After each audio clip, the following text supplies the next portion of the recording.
Good morning. We are just getting ready to start. I'm Chandra Govindrajulu, Global Manager for Clean Energy, and welcome all to the session this morning.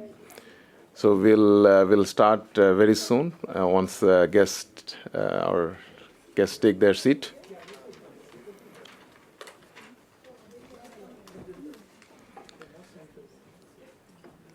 So okay, thank you. Thanks for joining us this morning on this interesting session on the future of energy with the India energy stack. To kick off the proceedings, may I request Mr. Parmeshwaran Iyer, who's the ED for ED12 for India, Bhutan, Bangladesh, Sri Lanka, and so please over to you, Param. Great. Thank you, Chandra, and good morning to all of you. Great to see such great participation. This room is overflowing, so thank you very much for coming. It's a great pleasure to have the Secretary in the Department of Economic Affairs, Government of India, Ms. Anuradha Thakur. Welcome. She's also the leader of the Indian delegation. And I'm going to leave the detailed intro to Chandra later. But let me say that she's one of our senior-most and finest civil servants who has done energy, water, infrastructure, disinvestment across the board. But I'll leave that to Chandra. Let me just make a couple of opening remarks.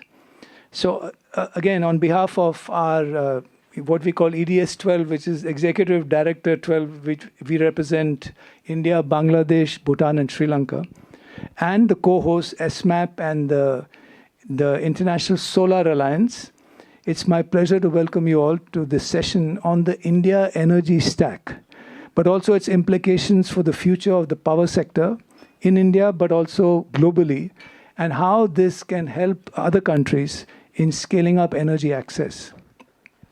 So we have a full room today, as I mentioned, with policymakers, financiers, and practitioners from across the world who share a common conviction that the energy transition and access goals are achievable and that digital infrastructure is integral to achieving them.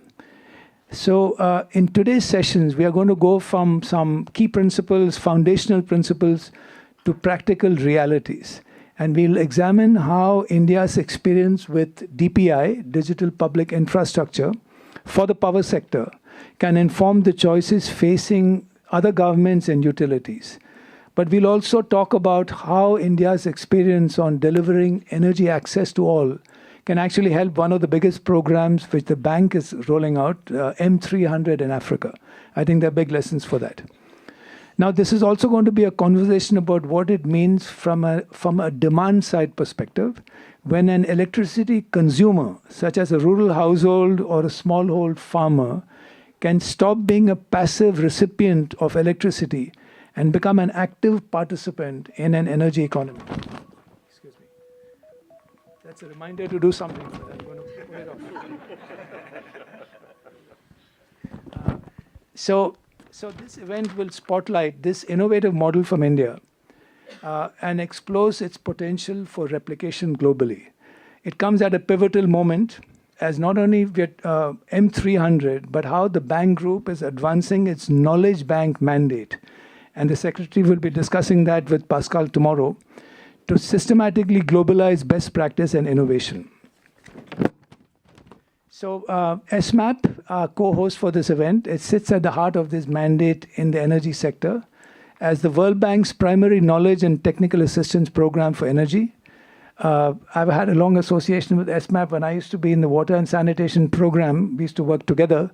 But it not only does technical assistance, it also generates cutting-edge analytical work and pilots innovative approaches and channels grant support to operational teams and country dialogues worldwide.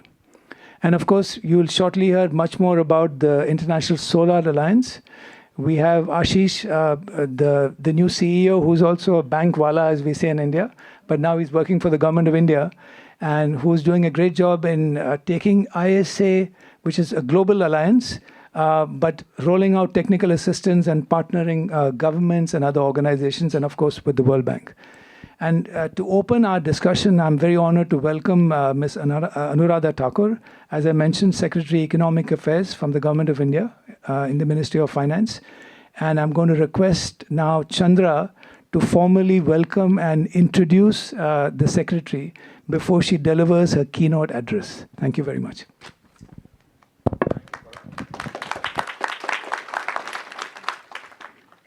Thank you, Parag. Now it works. So we are so pleased to have you, Madam Anuradha Thakur, from the Secretary from the Department of Economic Affairs, Ministry of Finance, to join us here today. Ms. Thakur is a senior IAS officer of 1994 batch from Himachal Pradesh, brings decades of experience in economic affairs, corporate governance, and financial regulation. She currently serves as in the Department of Economic Affairs, and also an ex officio member of both the Reserve Bank of India and the Securities and Exchange Board of India in this capacity. So she's aware of not only the energy, but the other touch points that this may have, the digital public interface. So we are so pleased to have you here. So please, over to you for a few remarks. Thank you.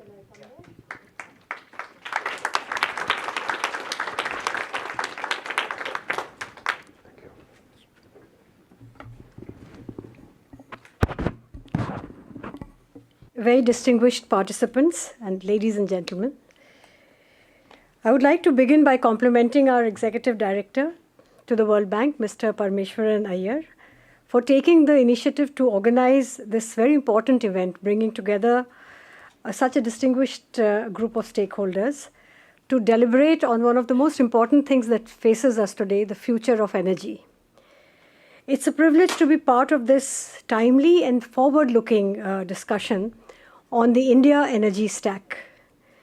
At the outset, let me underline a powerful proposition that the future of energy, and therefore of countries, will be defined not only on how we generate electricity, but how we manage, share, and use it. And the most consequential energy decisions of the next decade will not be made in only those countries with mature systems, but in developing and emerging economies where demand is growing, where infrastructure is still behind the curve and is being built as we speak. It is from this lens that India's experience becomes very relevant globally. Across the world, including in India, the energy sector is undergoing a profound transformation, rapid expansion of renewable energy, increasing electrification, and the emergence of a term that I just learned, prosumers. Consumers who also produce energy are fundamentally reshaping the grid. At the same time, countries face a dual challenge of expanding energy access and reliability while meeting climate requirements and net zero targets.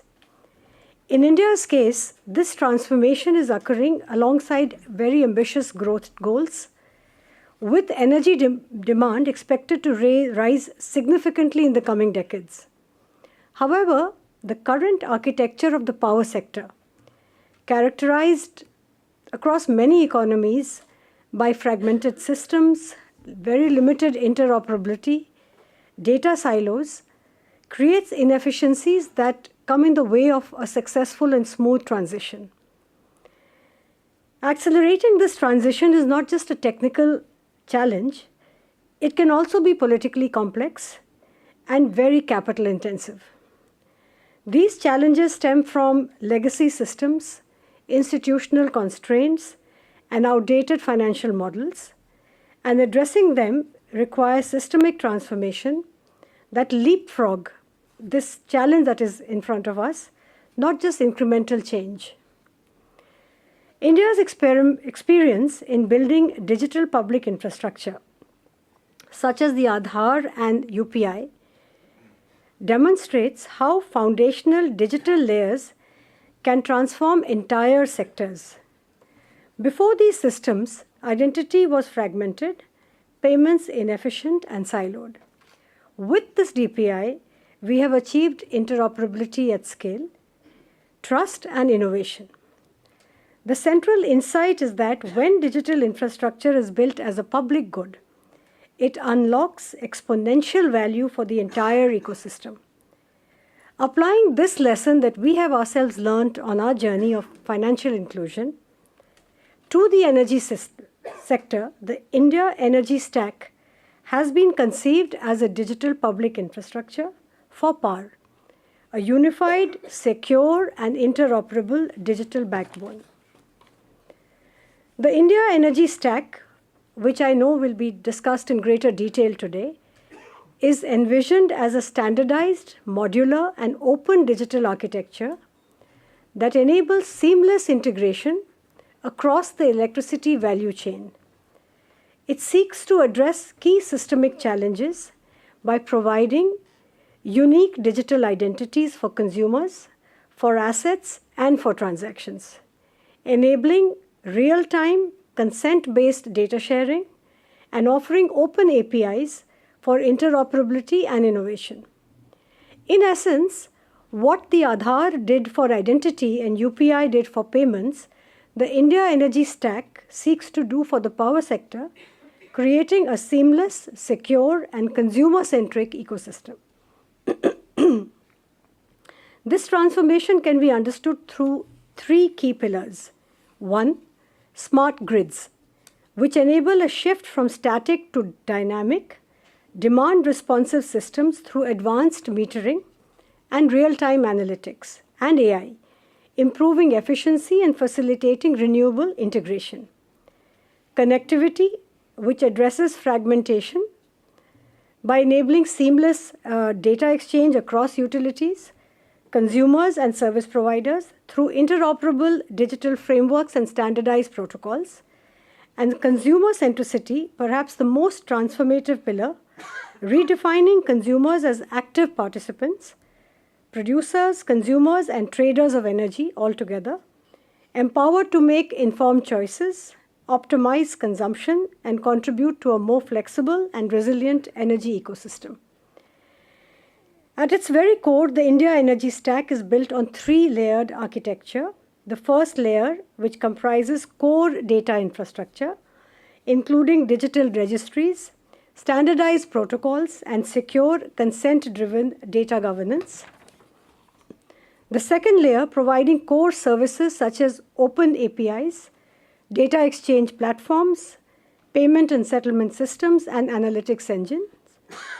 The third layer, enabling applications and innovation, including smart grid tools, consumer applications, peer-to-peer energy trading platforms, and digital twins for system planning. This layered approach ensures that the system remains scalable, interoperable, innovation-friendly, and also unleashes and triggers the growth of a lot of startups and innovative such systems which can do this easily for consumers at scale. The transformative potential of the India Energy Stack lies in its ability to make energy systems smarter, more efficient, and more responsive to consumer needs. It enables real-time, data-driven decision-making for grid management, which we have learned is absolutely key, particularly critical in integrating renewable energy. It empowers consumers through dynamic pricing, green energy choices, improved transparency, and better grievance redressal. It also opens up new avenues for innovation, including energy fintech, virtual power plants, and demand response markets. At the same time, it enhances the efficiency of distribution companies by improving visibility, automation, and operational performance. Importantly, this shift fundamentally changes the role of the consumer. A household with rooftop solar can generate and sell power. Electric vehicles can act as mobile storage units. Farmers can supply surplus solar power across regions. This is a transition from passive consumption to active participation. India has already operationalized over 60 million smart meters demonstrating rapid progress in building this digital backbone. A key component in operationalizing this vision is the Utility Intelligence Platform, which acts as an application layer built on the India Energy Stack. It integrates legacy and modern systems, enables real-time analytics, supports better policy and regulatory decision-making, and strengthens consumer engagement. Today, India's renewable energy capacity stands at approximately 275 gigawatts, accounting for over 50% of installed capacity. We are firmly on track to achieve the 500 gigawatts of non-fossil capacity by 2030. Scaling this transition efficiently requires precisely this kind of digital backbone that the India Energy Stack provides. The India Energy Stack is not merely a national initiative. It offers a replicable model for the global south.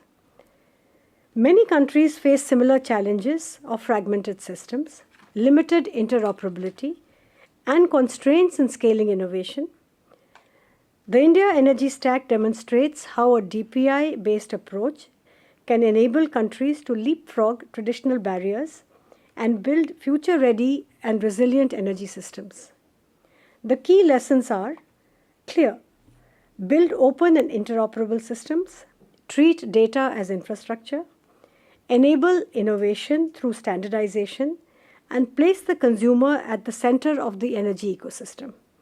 At the same time, we must recognize that challenges ahead, such as data privacy, which is why the emphasis on consent-driven data sharing, cybersecurity, regulatory alignment, and institutional capacity, all of which must go hand in hand.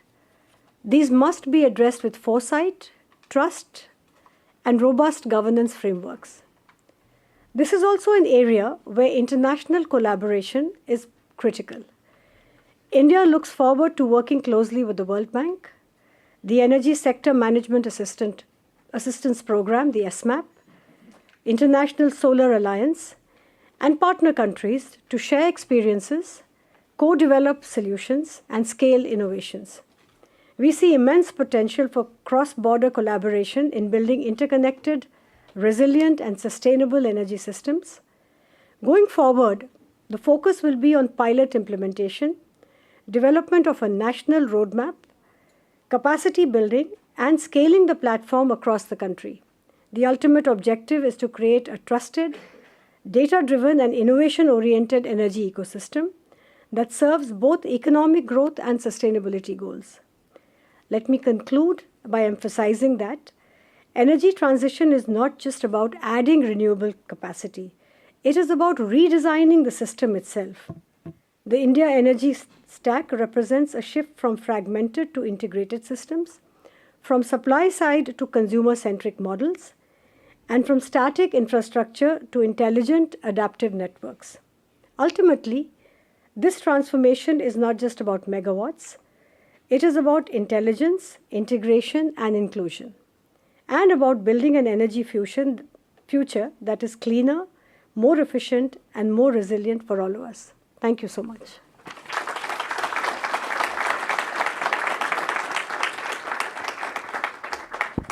Thank you, Madam Secretary, for those remarks and highlighting the possibilities with the energy stack and also the collaboration that is needed to make it a reality. So with that, we'll now move to the move into the presentation on the energy stack itself. For that, I invite Mr. Prince Dhawan, who is the Executive Director of the Rural Electrification Corporation that has been championing the India Energy Stack, its development and its piloting. Over to you, Prince.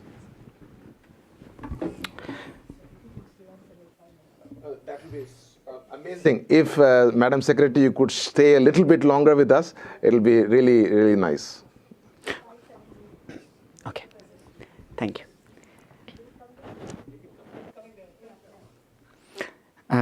Good morning, ladies and gentlemen. Good morning, ma'am. Good morning, sir. It's an absolute pleasure and honor to be here amidst you to talk about the India Energy Stack. We have some seats here in case folks who are standing there want to have a seat. Right. So this is exactly what I saw my friend draw on a piece of paper one day, who is an engineer. And I asked him, what exactly are you doing? What are you doing? And this guy actually turns around and tells me that I am driving the economy of our country. I was like, wait a sec, you're drawing two parallel lines, doing some measurements, and you're driving the economy of our country. Are you serious? And it turns out that what he was actually doing was designing the railway track. He was actually designing a railway track to figure out how the standard could be made on which the coaches could be run, on which the locomotives could be run, on which transportation can then happen seamlessly. And that actually hit me, the power of standardization, the power of actually defining a standard. That is the digital foundational rail that the India Energy Stack is. So you can't feel it unless you actually witness the effects of the transportation. By itself, this doesn't mean anything. But when you see this play out into tangible outcomes, that is where the juice is. That is where the value gets unlocked. So by itself, the India Energy Stack is merely the foundational rail. But what unlocks the value is the applications that ma'am was just referring to as part of the UIP that are built on top of it. So what is India Energy Stack? It is a DPI that enables secure data exchange, interoperability, new energy markets, consumer centricity, and AI adoption. The next electrostat is going to be the country that is able to coordinate systems at scale. Generation is no longer going to be the deciding factor. It's going to be how better and well managed your grid is, how you can coordinate different systems at scale. India, in some terms, is actually already running a surplus in terms of generation. The leadership will come in when we are able to coordinate systems at scale, and that is what India Energy Stack is enabling.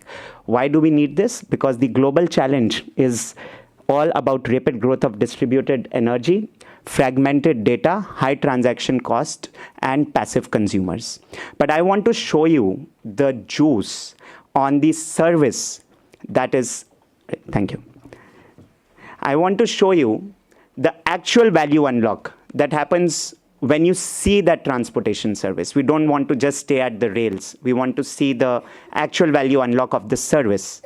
And so let's take a tangible use case. What does India Energy Stack unlock? If I have surplus power today that I am producing as a solar rooftop prosumer, can I sell that power to my neighbor? Do I have that choice? With India Energy Stack, you do have that choice. You can actually do it. Let me show you a live 2-minute video on how this is actually done in India. Peer-to-peer energy transaction between Power Exchange and Pulse Energy. So hi, this is Utkarsh from Power Exchange. You're talking to an AI just like a person. So आप बात कर सकते हैं AI से just like you are talking to other person and उससे ऊर्जा खरीद या बेच सकते हैं. Hello, this is your Urja Sahayak. How can I assist you with your solar trading today? Can you tell me how much balance is there in my wallet? Your wallet balance is currently 226 rupees. Is there anything else I can assist you with? क्या तुम मेरे लिए 2 रुपए पे 5 unit कल सुबह 10 बजे से शाम के 5 बजे तक के लिए लगा सकते हो?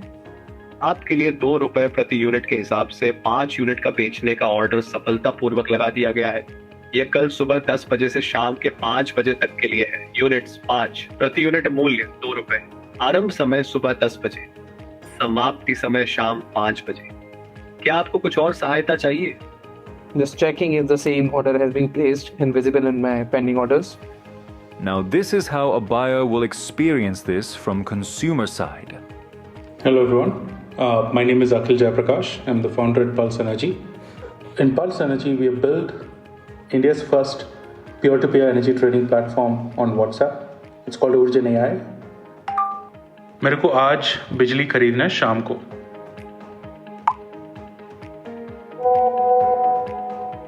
मेरे को 5 यूनिट का चाहिए.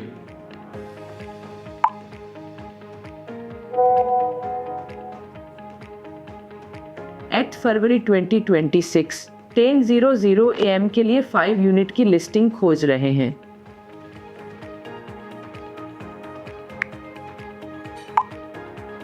That's the beauty about this. I can literally purchase energy through WhatsApp as seamless as this, right? So if I want to just go ahead and show you, we have a companion app as well. If you want to check the orders that has been placed, so you can see this is the order that is just placed on the 8th of Feb, 5 units for 2 rupees. And you can see that's the quantity of the trade that has been done. The trade gets matched on Power Exchange. Trade intent captured and locked for delivery. Payment will be settled after the delivery window is over. This is peer-to-peer energy trading improving livelihoods across India.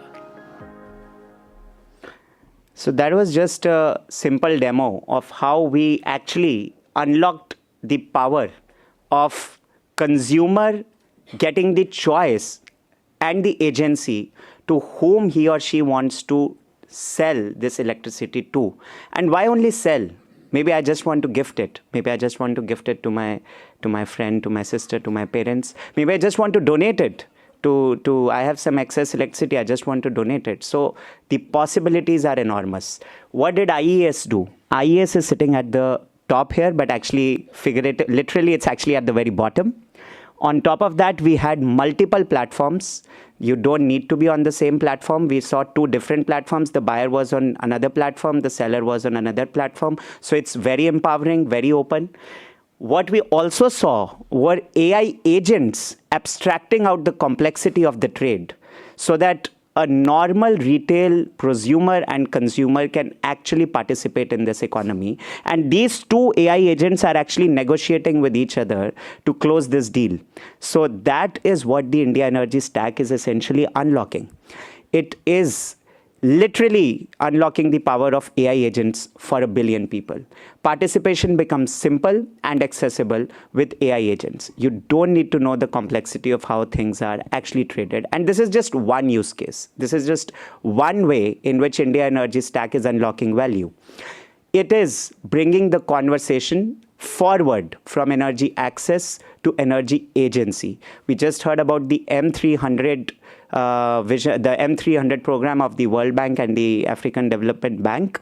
This is where the India Energy Stack can actually push that initiative forward, because M300 is about providing electrons to 300 million households. This can actually make those electrons more intelligent, programmable, tradable, and convert that access into opportunity. So if you are a self-help group, you can literally monetize your rooftop solar asset using the India Energy Stack. You just don't use it for self-sufficiency, but you can actually provide for others.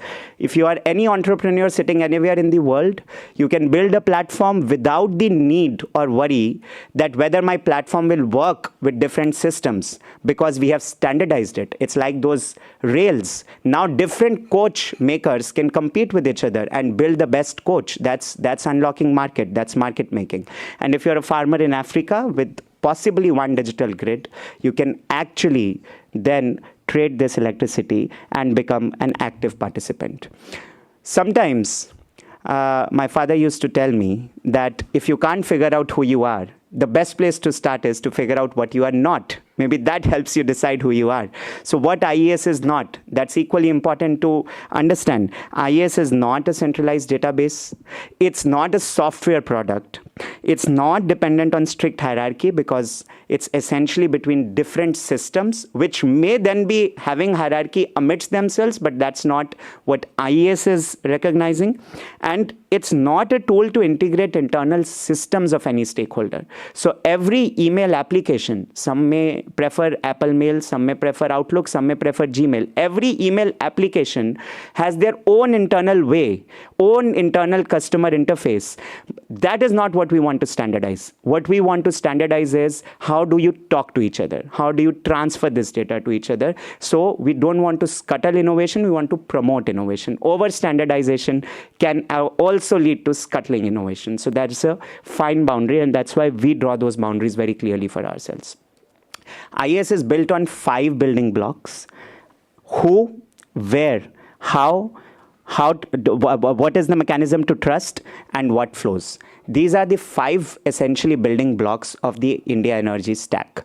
And it's a combination of these blocks that then unlocks value in different use cases. We saw one in the case of peer-to-peer energy trading. Here are a few others. You actually can get access to your own meter data. We just heard in the keynote address, India is running the largest smart meter program across the world. We have already installed 60 million smart meters. We have programmed to install another 200 million smart meters. And with this smart meters comes granular data. This data goes directly to your distribution service providers' systems. But me as a consumer, how do I access my own data? India Energy Stack converts that data into credentials and enables the DISCOM's systems to give it back to you in a digital wallet. You monetize your asset as a solar rooftop producer. You monetize your asset by maybe reducing your demand when the prices are at a peak or when the energy is scarce.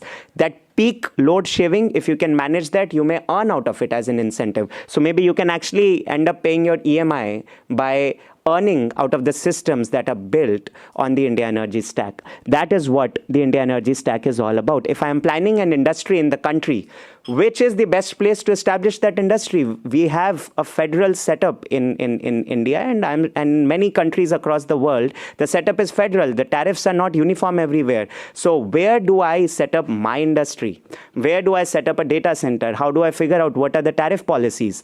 Who gives me this intelligence? Because these information are sitting in siloed systems. How do you combine all that? That's tariff intelligence built on top of India Energy Stack. So that essentially is what India Energy Stack is unlocking. Here we see how those who, where, how, what, and trust, how those combine to give us these use cases. So if I have access to my own granular meter data, there are applications in the market which can give me insight on how to reduce my electricity bill. These applications can tell me, maybe charge your EV at this time. Maybe don't use air conditioning at this time. Maybe use it at this temperature. Maybe don't use heating at this particular time. Switch it on, switch it off. And if you have smart switches, maybe the application can itself do it for you. So reduce your electricity bill, generate savings. But at the base, I first need access to my data. I need access to my data, which I can give to a application, a third-party application, an AI agent who can actually process this and generate these insights on my behalf. How do I get access to my data? Is there a standard way in which my data will be given to me? That is what India Energy Stack is doing as part of one of these use cases. So I ran you through 4 or 5 use cases to show how India Energy Stack is the true DPI effort. What impact it has on stakeholders? Pretty evident. Consumers and prosumers, better choice, monetization, better services. Regulators and policymakers, instant, reliable data access, more informed decision making. Startups and innovators, it's a completely new market opening up. Plug and play access. Grid operators, real-time access and more visibility. Discoms and utilities, smarter tools for planning, operations and customer service, better data quality. The India Energy Stack is designed for large-scale heterogeneous systems. It is compatible with existing infrastructure.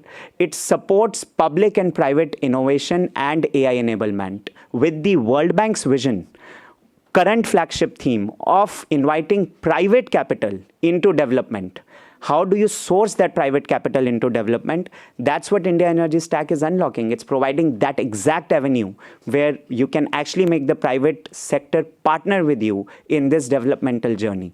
The stack is completely customizable to the needs of every country that is facing similar challenges. So it essentially is the quintessential customizable DPI, which is not something that cannot be adopted from one form to another. So that is the essence of this stack. That is a product built in India for the world. Of course, what gets measured gets done. What doesn't get measured, everybody forgets about it. How do you measure the success? Adoption and coverage, ecosystem development, consumer value. So with that, ladies and gentlemen, I would like to conclude by saying we had one nation and one frequency in India. We are now building towards one digital grid. And I hope that you will become a part of this journey and make it one digital grid across the world. Thank you very much. Thank you so much. Mr. Dhawan, for that very fascinating but also clear and compelling foundation for the discussion that is going to follow. So thank you for that. May I now request, maybe we can start with the panel. May I now request the panelists to take their seats. First, Global Director Dimitrios, please take your seat as the first non-Indian on this panel today. My colleague and friend Ashish Khanna, please, from International Solar Alliance, Director General, please take a seat. And Sujit Nair, please come and take a seat. He is from the Himalayan Foundation Network for Humanity. Thank you so much. Sorry. And may I also request, it seems Mr. Srivastava, CMD of the REC, is being called into an urgent meeting, is unable to join. May I also request Prince to join the table? Yeah.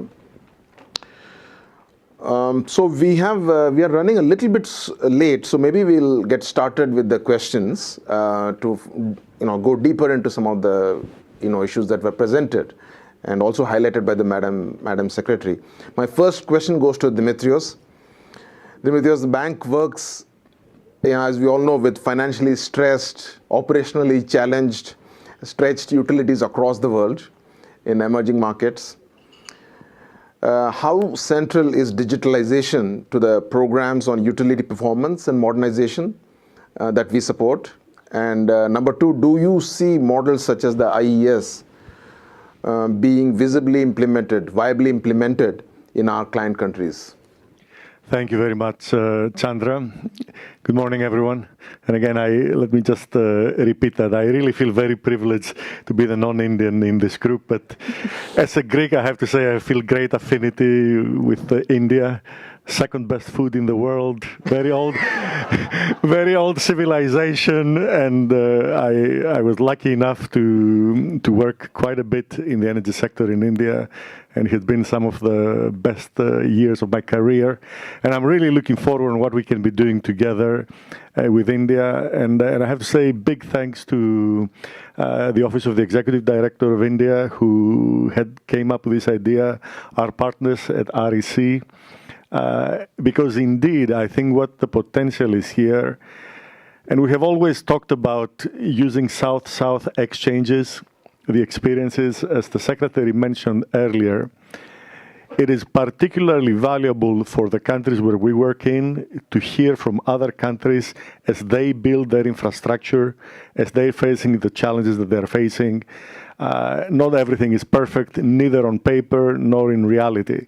So learning and seeing what works in a place like India, which by itself is so diverse and rich of experience, is a particular opportunity for us in the World Bank Group and within the Knowledge Bank. Now, after this long introduction, to come to the essence of your question. And the essence of your question is indeed that what we have now is the digital infrastructure and the ability to interact digitally so much that penetrates all sectors of economic activity. Not to mention the fun part of our lives, right? So the issue is, and when we come to the energy sector, usually our model has always been big power plants, pushing energy down transmission networks, then distribution networks, and then to consumers. And that was all very centralized, and that's why we had utilities that would encompass everything, the generation, the transmission, the distribution. And I remember about 30 years ago when I was doing my studies at Imperial College, we were trying to figure out what would be the trends and the new things that will come up in the energy sector. And what was coming up increasingly was the concept of decentralized electricity generation. And in fact, we were commissioned by the Financial Times with a couple of colleagues of mine there. We were all PhD students. We were commissioned to prepare a report on the importance of decentralized electricity. And indeed, we prepared that report. It was a very specialized product. But what was clear to all of us is that what was really missing, we could see that the technology was coming in, interoperability could happen, you could inject power in the grid from many distributed areas. This would improve the resilience of the grid. increasingly the interface between the electronics that make sure that you don't disturb the network and that you can synchronize as you put energy from decentralized sources. We could see that all this would work. But what was really missing was the financial interactions and being able to make all of these energy exchange flows, the differential prices among peak and baseload power, to translate this in money flows and payments, which would then enable all of this of happening. And in fact, the big change today is the digitalization.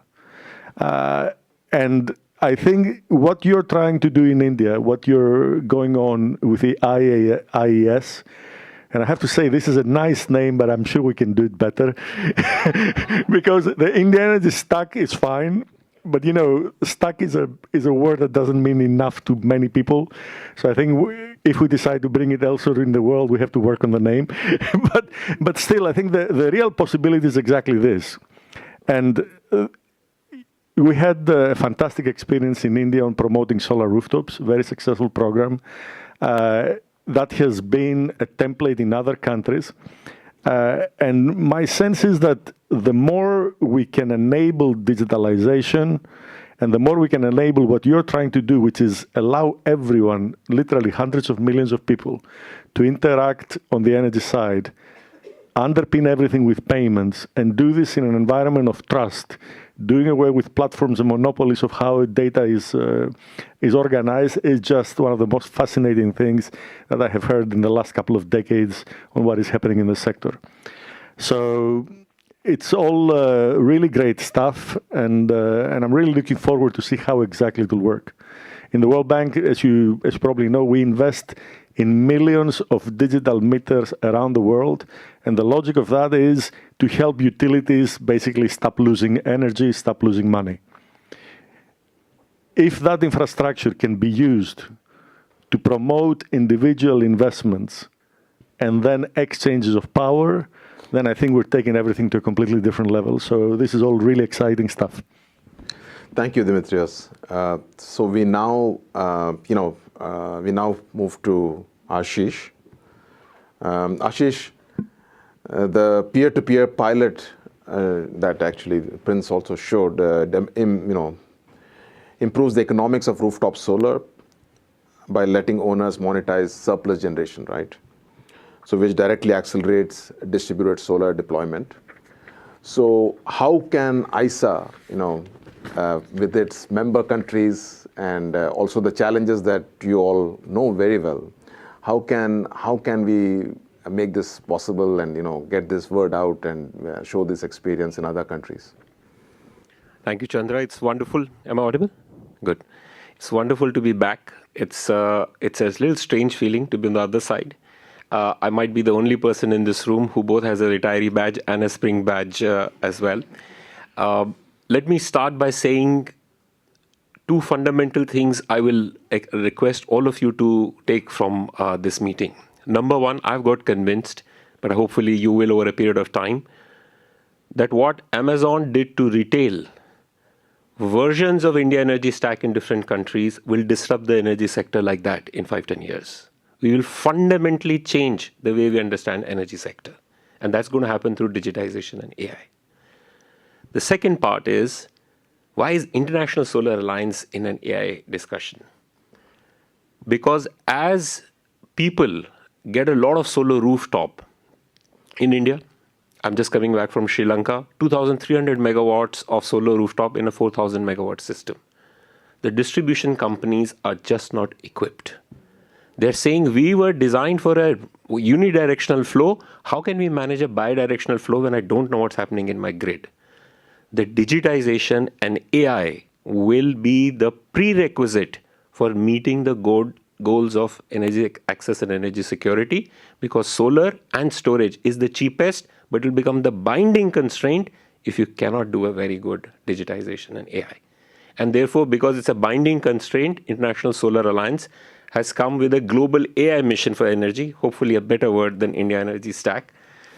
And what we are doing is the following. And this is very important because we have 125 countries all over the globe. And they're asking, let me do an AI digital twin. And we are saying, hang on. Let's look at what are the essential prerequisites before you actually move to something very advanced. You need to first collect data, for which smart meters. You heard about big numbers in India. I know in World Bank, I was part of a lot of smart meters, but a lot more needs to happen, especially in low-income countries. You need to have GI and asset mapping, sensors, feeder level metering.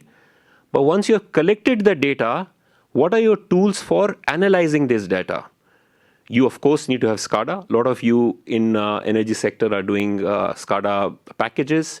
You now need to have distributed energy integration platforms that are doing weather forecasting and others, microgrid EMS, distribution automation, possibility of vehicle to grid. And finally, once you have done all of this, I can tell you the world outside, at least to my World Bank friends, is exploding on use of AI for actually grid management and looking at peer-to-peer trading that you saw and for the generation forecasting. All of this as an IT architecture, according to me, should be central to dialogue that we have with energy sector going forward. Because before anybody jumps in to, oh, I want to use AI, you need to have a very good checklist on the sequencing that is very important.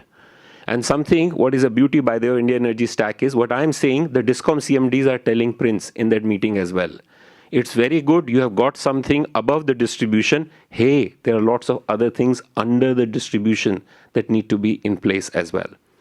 What is even more fascinating for this is somebody who tried to do distribution privatization in 3 continents. I fundamentally believe all the efficiency gains all of you are struggling in your careers can be taken care if you actually go through this path irrespective of ownership. Because what a very smart digitization and AI can do is actually fundamentally bring the transparency that will force the improvement in collections, improvement in revenue. What would an AI mission look like? We have 5 pillars. We need to advise countries on policy and regulations. One of the most fascinating things I'm hearing, not only from India, from all the countries, that the electrical engineers who manage the grid think of AI and people as support staff managing their laptops. And therefore, when AI engineers are coming to the distribution, they're not getting the acceptability. Which means, unfortunately, the electrical engineers have to be taught AI. And that is a huge skill building need, I can tell you. So we are trying to see who has those training programs. We are trying to get an AI-based learning academy to train the electrical engineers so that start thinking about the different APIs. And then the use cases. You heard 4 use cases from India. We have got all the use cases that were launched in this global AI mission, at least from 10 other countries. And then the open protocol systems. It's a very big political debate. Some countries believe in open protocols, some countries don't. But we believe it's very central. And a lot of innovation ecosystem. Some of the countries are putting enormously innovative ideas for some of these things through startups. And that I think is very important. Some of it will require financing and de-risking. Something we heard a lot more from AI Summit, everything will not work if it's a technology geeky solutions, if it doesn't translate into how the consumer sees the difference.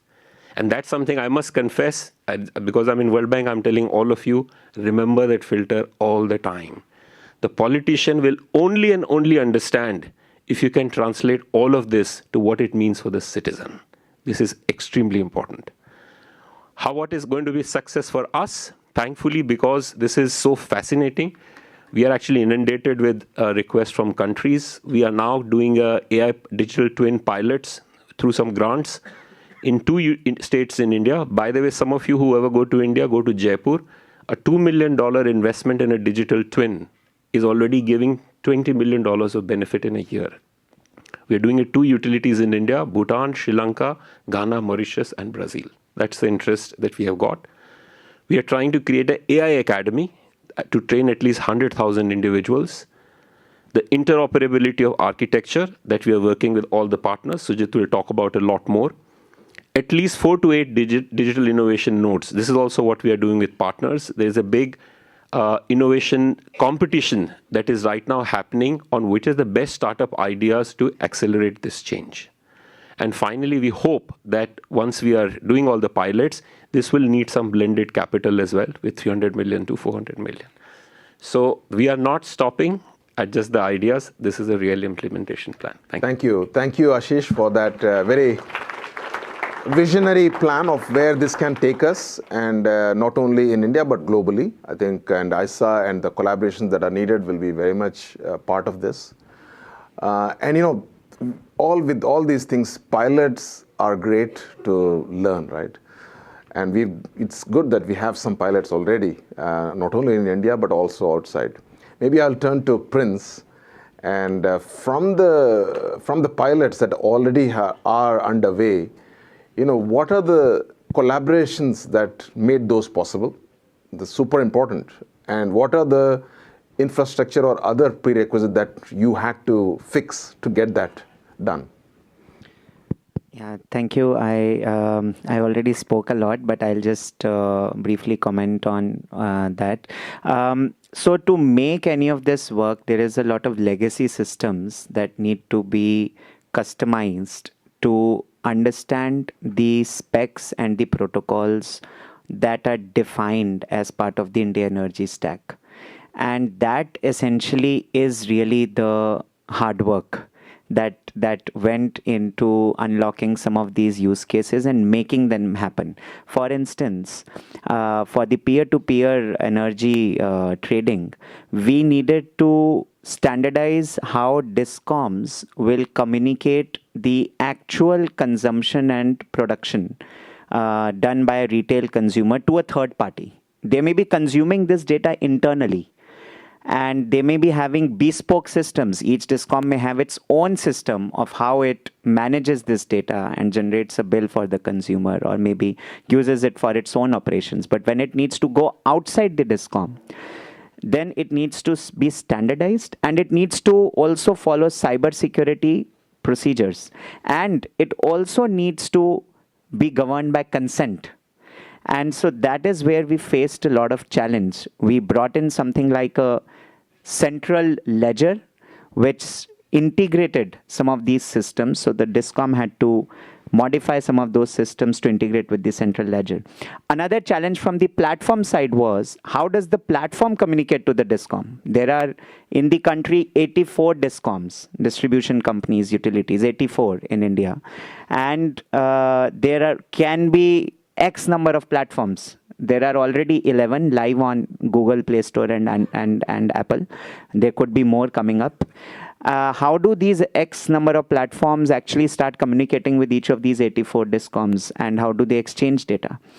And how does the platform even authenticate and verify if I onboard myself on the platform that I am actually eligible to trade? Because that eligibility is given to me by the DISCOM. I need to have a solar rooftop unit on my house to be able to sell extra electricity. But how does that platform know that I have this? So we made the DISCOM issue a credential, a verified credential to this consumer, which the consumer had in its digital wallet, which the platform could then pull from the consumer's wallet and then figure out that, okay, this particular user is authenticated, is eligible to participate in this sort of trading.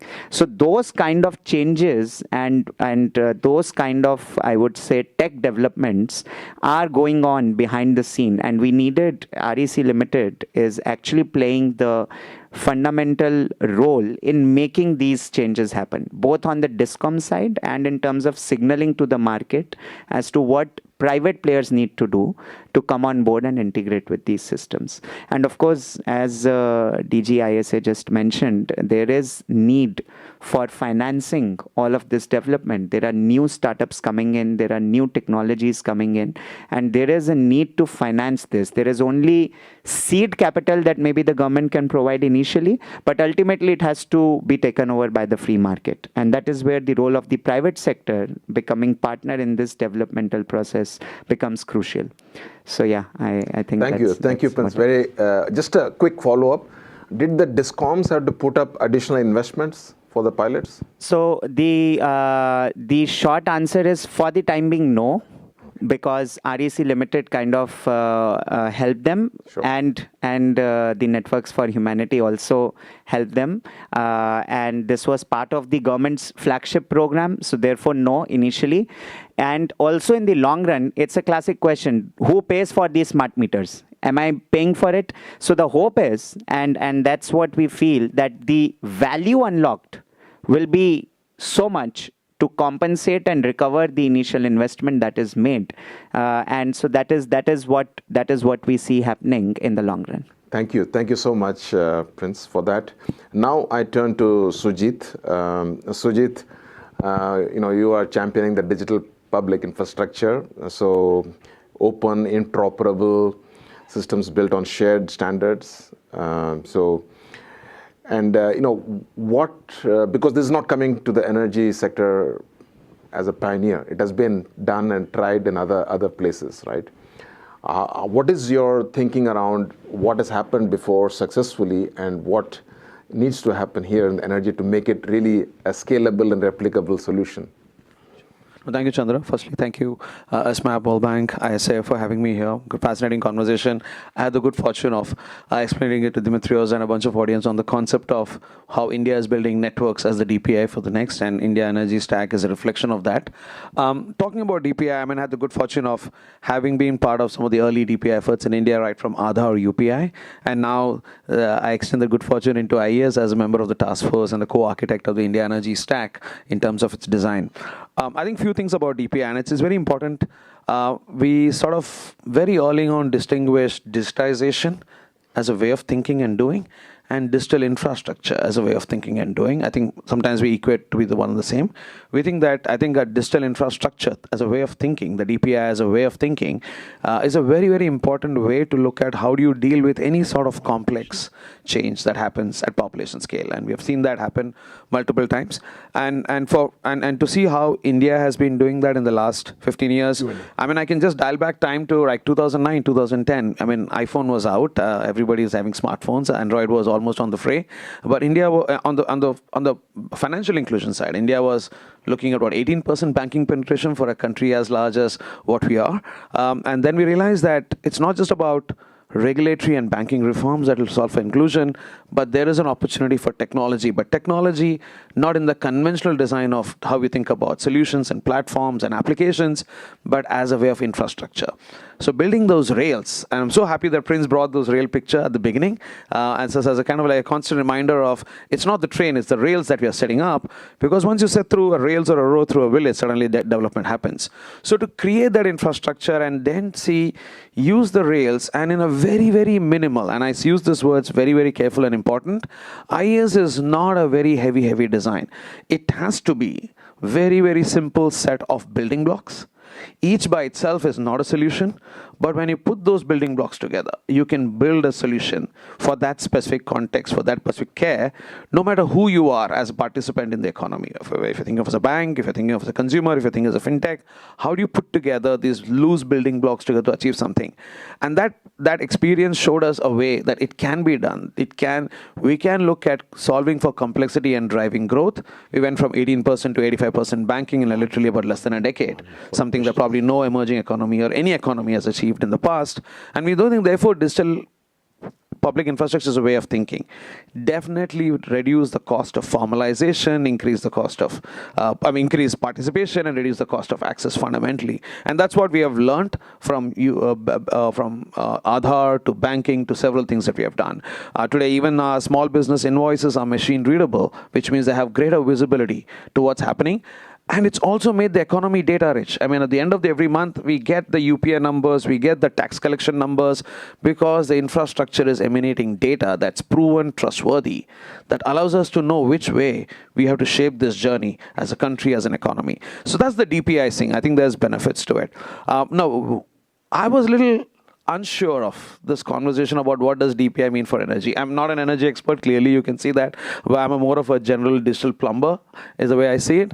But what does it mean for energy? It's not that it's like a DPI is a magic wand that will sure deliver results. It has to solve for a particular case and context and care. And as Mr. Dimitrios eloquently said, I think the energy sector is going through an apparent shift itself. Larger decentralization, bidirectional flows, and increasingly more and more amount of energy assets are going to be outside of the purview of the utilities. Micro DRs and people having solar and batteries and EV charging and the massive electrification that's happening means that you have shift in how you think about building a common architecture. And I'm an engineer, and I'm fascinated. I'm an electronics engineer, so I've studied electrical systems as part of my course. And I thought that it's probably grid, energy, the utility grid is an engineering marvel by itself. It's one of the most complex engineering infrastructure ever built. And there are lessons to be learned from the grid that actually the digital can adopt. I mean, we did not build one grid for toasters, another grid for ACs, and other grids for anything else. We built one common grid, and we built appliances around it. But when you look at digitization without a DPI thinking, it's almost as if you're building a road for every car. The digital systems are so isolated, it's funny that we have things to learn about building shared infrastructure from the very design of the grid itself. So that is what DPI thinking is essentially. And do it in a way that the grid is not recommending what toaster you should buy or what AC or thermostat you should buy. The grid is just making sure that you actually buy the appliances that you want. That's precisely what India Energy Stack is trying to do. Give those rails, give it very minimal so that anybody can adopt, and then applications can be built on top. That's one of the things I think about the opportunity here. But of course, when adopting this, there are actors, there are participants who are at different distance from this frontier of this vision of embracing this idea. So therefore, there are challenges. Prince spoke about how do you augment the capacity of a utility to take the benefit of this. So of course, there's some amount of digitization that's required, but it reduces that burden to do everything by itself. By getting onto this India Energy Stack, it can distribute that problem solving to the rest of the ecosystem. Grid flexibility should not be just the utilities burden alone. Okay, it should be something that ecosystem can co-participate. When you talk about economic participants, consumers as active economic participants, it's about can they help participate in making the grid stable and flexible and reliable, and is there an incentive for that to happen? So how do you solve for lack of capacities? Sometimes you have to think that there can only be so much capacity in the utilities across the world. There will be some utilities who are probably in the long tail of even in India. How do you make sure that it's not a capacity burden, but you distribute that burden through India Stack to the rest of the ecosystem to solve, whether it's a smart energy tech company or consumers or communities wanting to solve something together. And that's one of the things about how do you make that communication, how do you make you see that vision is one of the things that we see.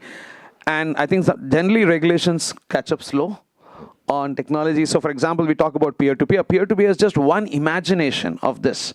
But if peer-to-peer were to be formalized, I think there will be an opportunity to see what does regulations in this new tech forward, in the DPI forward way of thinking must mean.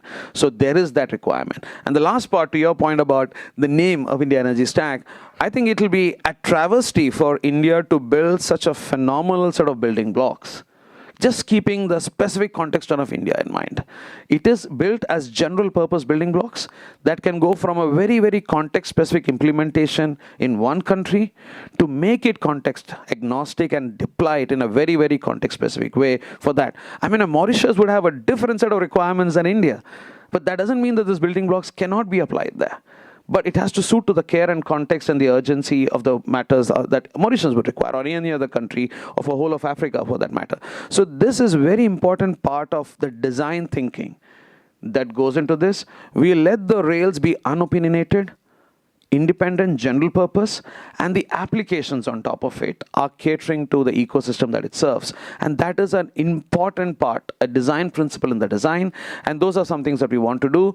If we can bring some sort of capacity augmentation to Prince's point, and also a DPI forward regulatory thinking to enable some early experiments, and then bring natural market incentives to participate.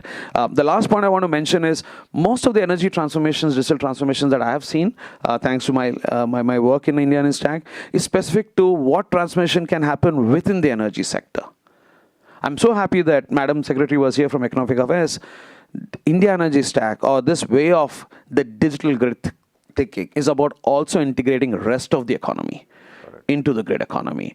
Can I get my battery, 20% of my battery, get a loan because I'm participating in grid stability. I don't have data for it. I don't have credentials for it. I don't have machine-readable, verifiable data that a local bank can look at and offer credit. Can I integrate that with a whole lot of other things? Can I purchase the best solar panels that are out there from a free market and apply for a scheme on the IES rails to a government scheme program? So how do you bring the rest of the economy, whether it's government subsidies, whether it's talking about non-farm income for farmers, integrating financial services? So India Energy Stack goes beyond the confines of what energy sector is trying to solve, from system reliability, transition, renewables, to solving for larger market participation beyond energy, and putting people, and I must say utilities at the center. There's this concern that our utilities being, shunted out of this conversation. That's not true. We're actually putting utilities and people at the center, and we're going from not just solving for access, but also solving for energy and economic agency. And that's one of the things that we are very careful about in design. I don't think we are there in terms of saying we have the perfect design. The reason is we don't believe in sitting and designing in the task force meeting rooms. We want to actually build it in the region, in the market. And so these pilots are extremely useful. The kind of feedbacks that we are getting are useful, so we want to do it on the fly. So there's not some theoretical exercise. We are actually building things. And the effort that we put together in a matter of 4 weeks to get 15 platforms to do something on the ground is very, very important. And the 15, 20 platforms that participated, not one of them had to talk to the bespoke systems of the utility. Everybody connects to the India Energy Stack specifications, and there's no bespoke implementation. It just means rapid adoption. The utilities these platforms could come on in no time, and those are some of the things that I wanted the audience to recognize. Thank you so much. Thank you so much, Sujit, and thanks especially for staying an extra day to join us in this energy discussion. Dimitrios had his hand up first. I just wanted to make a quick point, right? And then Ashish. I was reading just yesterday that in the UK, now in springtime, and because even in the UK they have installed so much solar that they really need to have a way of dealing with the excess solar capacity, and they want to start bringing costs down. And in Australia, where they have probably the world's most successful solar rooftop project, for about 2-3 hours a day in the afternoon, electricity is free for everybody. And these are, in a way, blanket measures to deal with the problem of oversupply. But the real matter and what makes things successful at the end of the day is if people see that they're having savings and if things become cheaper. And what I really see the great potential for this type of approach that you have in IES is that, instead of saying, okay, we're going to make everything free or we're going to have to find ways to adjust the tariffs, this can all happen automatically in real time. So to me, this is really a technology that is it is absolutely fit for purpose as more and more decentralized power coming in. And this is just the rooftops, right? I mean, batteries will be coming in, smaller batteries are coming in. So I think the potential is enormous, and definitely we're looking forward to see how it's going in India and what is required so that we can start bringing this in other parts of the world. And again, thanks a lot for organizing this. Thank you. Ashish, you wanted to say something? Yeah, I think we are running out of time. 2 quick points I will say. A lot of us have dealt with a lot of technology that has not worked. Because technology is a tool. Eventually, it leads to benefits only when you practice it. And I will not underemphasize the importance of change management. This tool of a digital twin is requiring working with the lineman and an executive engineer to use the app for actually taking decisions. Then only the efficiency will happen. And that is a good part, but that part is very important. And the second, which is a challenge for larger organizations, we are small, so we put together AI team and others to do this. It is at the heart a multi-sectoral problem. If the energy GP wants to deal with it, unless you have cutting-edge AI people from digital and all together, it will be very difficult. So please, if you really want to tackle this, how are you going to do multi-sector? Thank you so much, colleagues. It has been a pleasure to have you all, and fascinating discussions. Opens up so many possibilities, and looking forward to the further development of the stack and also its replication around the world globally. Thank you so much to the audience for joining us, and thank you so much to Kabir, Lucy, and the whole team in the ED's office that made this possible. SMAP, Oscar, this has been such an experience, and we are looking forward to continuing this kind of discussion in the future. And SMAP is always ahead of the curve, and we want to continue this. Thank you.